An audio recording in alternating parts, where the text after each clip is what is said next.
Elsa a fait une thèse en 2012 sous la direction d'Emmanuel Souchier sur les mots du corps en relation avec le livre. Elle ne peut pas être là parce qu'elle est post-doctorante au Canada actuellement. J'ai refusé avec la dernière énergie comment ça s'appelle ? Le Skype, qui nous aurait gâché la matinée, je pense. On n'y serait pas arrivé, ça aurait été compliqué, on aurait entendu quelque chose. Et finalement, on a bien discuté, elle m'a envoyé un très beau texte que je vais vous lire, et je crois qu'elle nous a envoyé son image à elle, ce qui serait intéressant.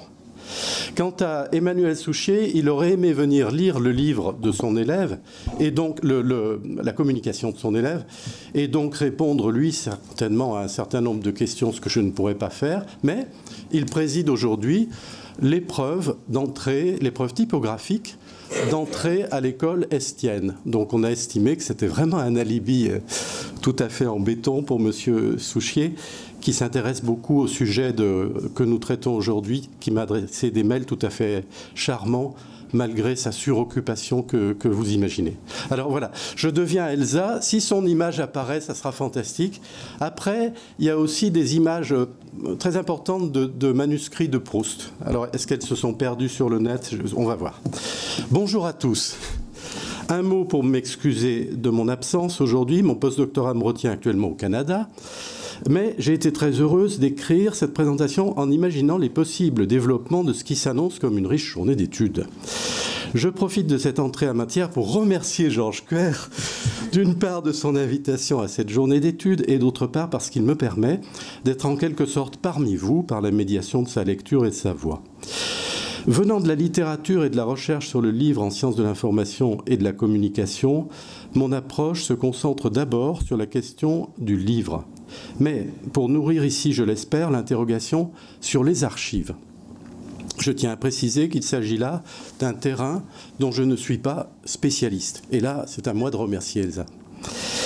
Mon travail de thèse portait spécifiquement sur les corps du livre en s'intéressant aux relations entre le livre et le corps dans l'histoire longue, mais aussi à nos modalités de projection d'imaginaire corporel sur le livre comme des modalités d'incarnation. Parmi elles, notre langue qui est un incroyable vecteur de représentation anthropomorphique du livre.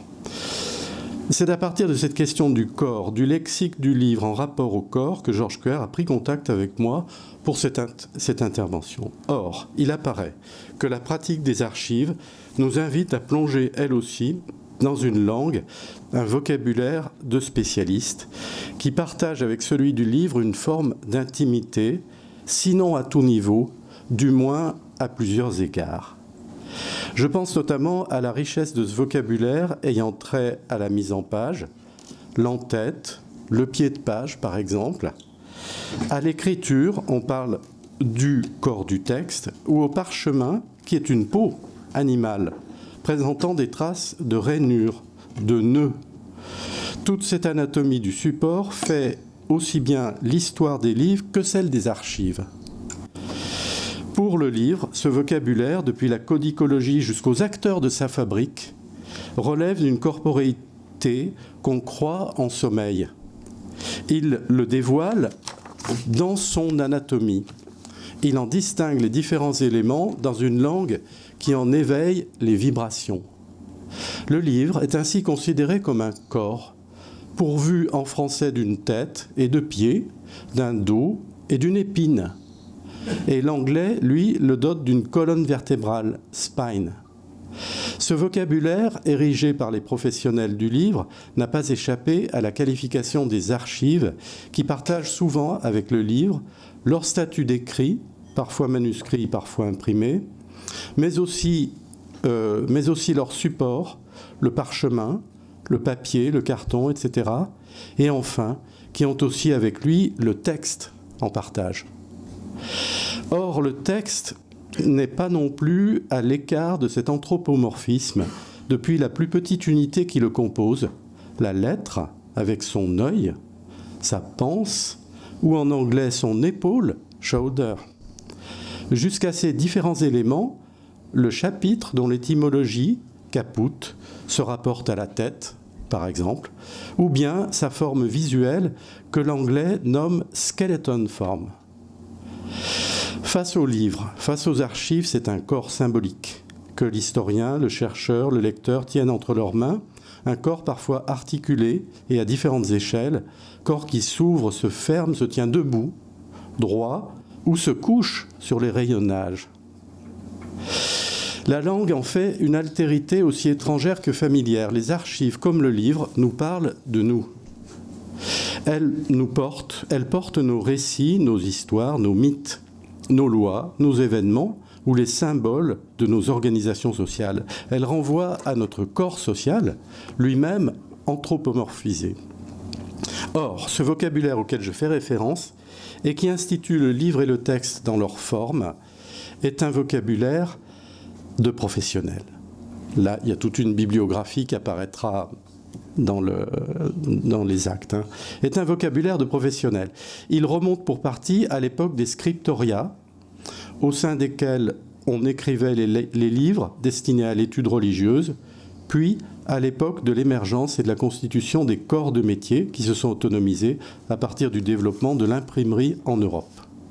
Cela a lieu dans les années 1500 autour de la fabrique du livre, depuis celle du papier jusqu'à l'impression, en passant par la fonte des caractères, par exemple. De fait, ce vocabulaire est une véritable langue de métier. Il a donc pour vocation de s'adresser aux premiers usagers du livre ou du texte, ses concepteurs, ses copistes, qui sont aussi ses lecteurs, ses imprimeurs, en somme, tous ceux qui en manipulent quotidiennement les formes et les matières et qui fréquentent, pratiquent ces objets que sont les textes. Dans ce contexte, le recours à un registre anthropomorphique est une sorte de dévoilement de la prégnance de cette matérialité dont les professionnels mesurent l'enjeu sur l'organisation des textes et sur la constitution des connaissances. Prenant appui sur cette projection métaphorique du corps, la langue du livre, comme celle des archives, est par là aussi un appel à la sensorialité du lecteur qui se trouve face à un autre corps, qui en manipule la matière, qui de ses doigts en parcourt le grain, en mesure l'épaisseur, en caresse l'encre. Elle nous invite alors, comme le fait Arlette Farge, à revenir à la matérialité des objets que nous manipulons, y compris dans nos pratiques de recherche, à leur forme, leur matière, leur agencement. À tous les accidents qui font des livres, comme des archives, des objets toujours singuliers, objets qui sont à regarder précisément dans leur singularité. Pour sa part, l'archiviste en mesure chaque jour la prégnance, tout confronté qu'il est à la nécessité de conserver ces objets.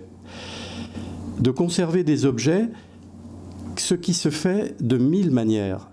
Science de l'hétéroclite, de l'hétérogène, du détail, du particulier, l'archivage est encore un domaine où la matérialité à protéger est considérée comme signifiante. Or, cette langue du corps, langue de la chair et de la matière, est aussi au cœur de la pratique de recherche qui se nourrit des archives pour produire un savoir. Entrer dans la pénombre des salles de conservation, des documents rares, tourner les pages, sentir le papier, observer l'organisation formelle des documents, fait autant partie de la production du savoir que la lecture du texte consigné sur ces documents séculaires. Ainsi, prenant comme point de départ et indice cet enjeu de la langue des professionnels, le questionnement qui m'intéresse ici est celui de la construction de notre rapport au savoir par la pratique des archives. Il s'adresse directement aux chercheurs qui s'appuient pour leurs recherches sur ces objets classés, triés, thématisés, conservés, donnés à penser pour nous par les archivistes qui en décortiquent pour ce faire les moindres rouages. Les enjeux épistémologiques de ce questionnement se renouvellent aujourd'hui à travers la question de l'accès aux archives, dans un contexte où les dispositifs numériques en rendent les images consultables, sans pour autant permettre un accès au fond. On citera par exemple la salle des inventaires virtuels des Archives nationales, qui, par son nom même, se donne comme le mime du lieu de consultation de cette salle d'archives que nos imaginaires peuplent d'odeurs, d'encre et de papier vieilli. Que se joue-t-il dans cette métamorphose? Au cœur de cette problématique, la transformation du corps à corps des archives et de leurs lecteurs, le corps sera-t-il la langue perdue du numérique ? Le premier point qu'elle aborde, donc, c'est interroger la matérialité des archives, la convocation d'un savoir infraordinaire. Et le deuxième point, c'est enjeu de l'accessibilité des archives avec le numérique. Alors voilà le premier point, ce qui m'amène à entrer dans ce questionnement par la question de la matérialité des archives. Que le chercheur travaille sur des archives ou bien sur des livres, il fait toujours d'un objet le cœur de sa pratique de recherche, car cet objet est constitué de texte qui peut être un vivier d'éléments très riches, dont on s'empare pour construire une histoire à partir de celle que les hommes ont tracée de leurs brouillons, de leurs mots, de leurs lois, de leurs mains. Mais qu'en serait-il du texte sans l'objet, sans le support lui-même? Qu'en est-il de l'information, mis entre guillemets, produite par l'historien à partir du document, sans sa part matérielle? L'histoire peut-elle se construire en dehors d'une attention aux traces, aux formes, aux couleurs de l'écrit? Cette information, à nouveau mis entre guillemets, résultat d'un processus de décontextualisation et d'abstraction, peut-elle acquérir son statut sans avoir été au préalable saisie, comprise, analysée dans le contexte matériel des archives? Au cœur de ces questionnements se situe bien l'un des enjeux de nos débats contemporains sur la donnée, à nouveau entre guillemets. Un seul exemple très simple serait éclairant. On sait que pour être considéré comme officiel, tout écrit doit être inscrit sur une feuille blanche, ce qui exclut d'emblée toute production écrite sur un support coloré par exemple. Autrement dit, le caractère officiel d'une information et sa dimension légale ou juridique, par exemple, pourra être établi par l'historien parce qu'il aura considéré le support et sa blancheur. Tout parle dans les archives, tout nous parle et s'adresse à l'œil sensible du spectateur qui les tient entre ses mains, parfois des siècles plus tard. Et ainsi, la langue convoque-t-elle le corps du lecteur qui lui aussi lit en mobilisant dans sa lecture quantité d'éléments relevant d'un savoir infraordinaire, selon l'expression théorisée par Emmanuel Souchier à partir de Georges Perec. Il n'est que de penser au papier qui se touche, se sent, se définit à travers la main, dont on fait un geste de mesure pour évaluer son poids et son grammage, mesure qui a aujourd'hui une valeur arithmétique. En ce sens, la pratique des archives pour le chercheur, et plus largement pour tout usager, relève de la construction d'un savoir qui s'appuie sur la langue, mais dépasse aussi largement la compréhension linguistique. L'attention à la singularité de ce corps que le chercheur doit manipuler pour le lire constitue sans doute l'une des dynamiques au cœur desquelles se fait la recherche, dont la production du savoir n'est jamais désincarnée. Car si la production du savoir relève nécessairement d'un geste de décontextualisation, afin de pouvoir le donner à circuler, elle ne s'en appuie pas moins sur des processus d'incarnation qui permettent toujours de ramener ce savoir à des formes, à des modes d'organisation qui tous se donnent à penser dans la matérialité des documents. C'est l'un des enjeux des technologies intellectuelles, à nouveau mis entre guillemets. L'accessibilité des archives sur le numérique pose dès lors une question essentielle, celle de la valeur et des enjeux de la médiation opérée par le dispositif technique. Et avec elle, des transformations qu'elle engage sur le plan des rapports aux dimensions matérielles, techniques, mais aussi contextuelles et documentaires des archives. Et puisqu'elle entraîne des pratiques nécessaires dites de redocumentarisation, qu'en est-il également de l'activité des professionnels qui se déplacent, s'invisibilisent, se modifient? Deuxième point, les enjeux de l'accessibilité des archives avec le numérique. Sans pouvoir traiter ici de toutes ces questions, on peut noter néanmoins que dans ce vaste mouvement de numérisation, les archives deviennent accessibles partout où elles ne sont pas. Depuis la table du généalogiste, travaillant à l'ombre du grand arbre de son jardin, ou bien depuis la chambre de l'amateur d'histoire. Pour les faire venir à lui, le corps du lecteur n'a plus besoin de se déplacer. Mais fait-il vraiment advenir les archives au sens plein du terme? La numérisation engage en effet plusieurs métamorphoses. Parmi elles, j'en soulignerai quelques-unes. La première concerne les modes de recherche. On ne fouille plus dans un fond, comme on le faisait auparavant, si bien que de plus en plus les modalités de nos requêtes font que l'on s'attend, non pas au document lui-même, mais au type de document qu'on va trouver. De fait, la numérisation engage une transformation du principe de la collection qui pouvait regrouper des archives sous une même égide, les archives d'un auteur par exemple. Elle amène aussi à déplacer les formes de la découverte. C'est la pratique de recherche elle-même qui est déplacée, laissant moins de place à la trouvaille, à la sérendipité. Or, dans tous ces cas, c'est l'absence du chercheur au sein du lieu de conservation des archives qui constitue le facteur de ces différences fondamentales. Enfin, on assiste à une métamorphose qui transforme aussi la matérialité des archives et les conditions de leur accessibilité et de facto le rapport à la pratique de ces archives, donc à la production du savoir. Et cela passe précisément par la mise à l'écart de ces gestes ordinaires que nous évoquions. Le numérique, pour l'instant, tel qu'il nous donne à consulter l'archive, relève d'un imaginaire, non totalement, mais encore largement texto-centré, qui fait la part belle dans le document au texte comme source d'information. Ceci produit une décontextualisation réelle qui est aussi de fait matérielle. En outre, on peut s'interroger sur la standardisation des formes et formats de consultation des documents au regard de leur singularité matérielle et sur ces enjeux. On assiste d'une certaine manière à l'uniformisation du corps de l'archive par le procès de la médiation technique qui en fait une image sur nos dispositifs numériques. Troisième point, consultation des archives numérisées, le cas des manuscrits de Marcel Proust, où l'on retrouve Marcel Proust. Pour illustrer ce propos et l'ouvrir sur quelques images inspirantes, je prendrai l'exemple des manuscrits de Marcel Proust, à partir desquels j'ai travaillé pour ma thèse et qui sont consultables sur Gallica, la plateforme de consultation des ouvrages de la BNF. Cet exemple m'apparaît intéressant pour être à la croisée du monde du livre et de celui des archives, mais aussi parce qu'il invite le chercheur qui s'y confronte à mesurer les enjeux de son engagement par rapport au corpus dans tous les sens de ce terme.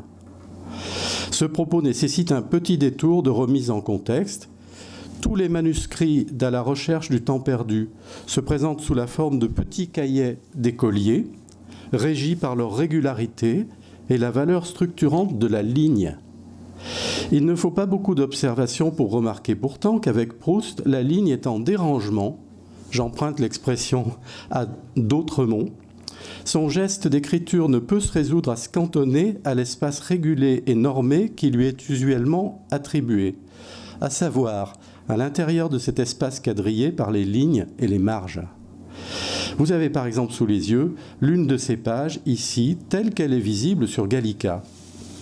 Cet exemple que vous voyez n'est pas un cas unique dans les fonds Proust, et cela va si loin qu'il pousse le décentrement du geste jusqu'à la création de ces fameuses paperoles, autrement dit, des papiers qu'il prend soin de découper, de coller et d'articuler aux pages existantes et déjà reliées de ses cahiers d'écriture pour écrire son texte.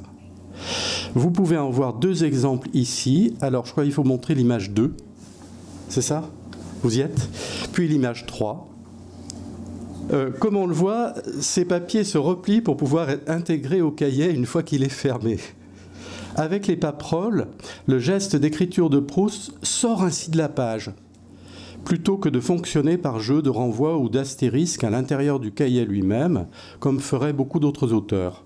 Ici, le choix de Proust, qui est plus laborieux et chronophage, puisqu'il faut découper, plier, coller, correspond aussi au souffle d'une phrase qui ne renonce jamais à s'étirer, à se prolonger. Elle s'auto-alimente, en s'appuyant sur une syntaxe qui a nécessairement besoin d'un support matériel adéquat pour s'épanouir. La paperole, en quelque sorte, répond au désir d'extension de la phrase. En somme, pour l'analyste attitré par sa longueur et sa structuration, la phrase de Proust ne peut aller sans une analyse de ses conditions matérielles d'expression.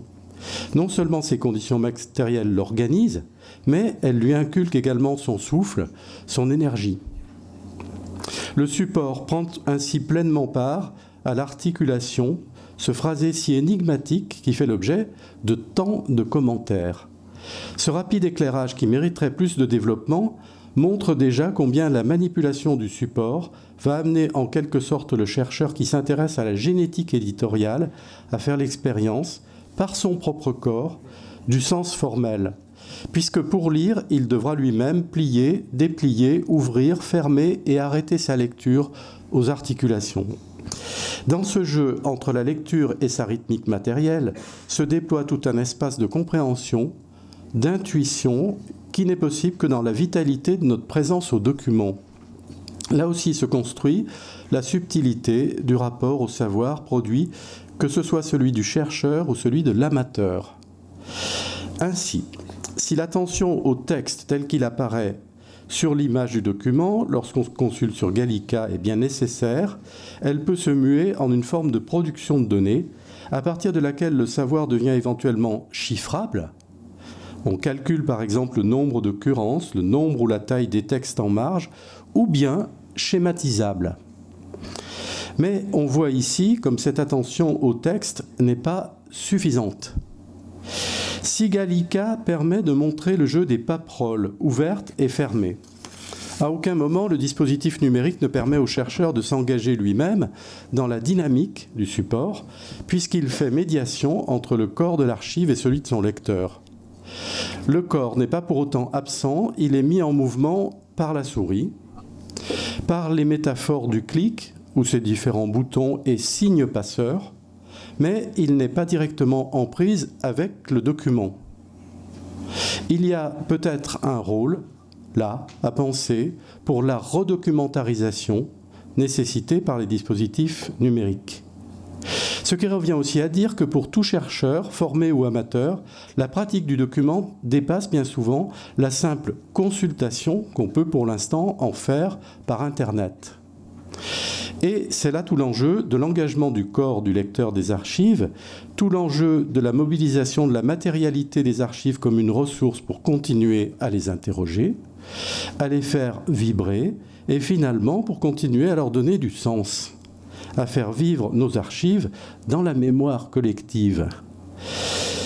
Suivons donc le chemin de la langue qui, par sa présence discrète, nous guide vers des modalités d'incarnation de notre rapport au document qu'on ne saurait oublier. Voilà donc quelques pistes brèves de réflexion qui mériteraient d'être déployées plus largement, ça sera fait dans la publication, non pour mener une critique en règle du numérique au sein du monde des archives, mais plutôt pour tenter d'en cerner les limites de son rôle médiateur et pourquoi pas les perspectives à creuser si l'on souhaite que nos sciences humaines restent vraiment humaines et non pas comptables. Je vous remercie.